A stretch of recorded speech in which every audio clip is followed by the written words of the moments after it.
বাংলার মাটি বাংলার জল, বাংলার বায়ু বাংলার ফল।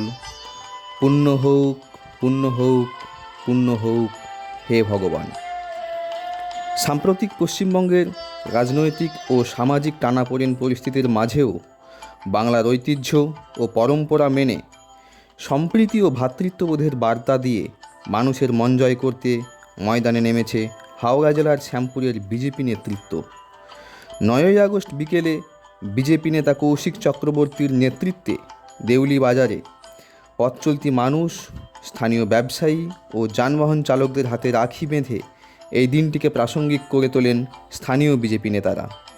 উপস্থিত ছিলেন শ্যামপুর 4 নম্বর মণ্ডল সভাপতি তুষারকান্তি মাল, বিজেপি ছাত্র সংগঠনের নেতা অভিনন্দন ঘোষ, শিক্ষক ও সমাজসেবী প্রদীপ সামন্ত, স্থানীয় বিজেপি নেতা অমলেন্দু ঘোষ ও বাপন ধারা সহ স্থানীয় অন্যান্য নেতৃবৃন্দ।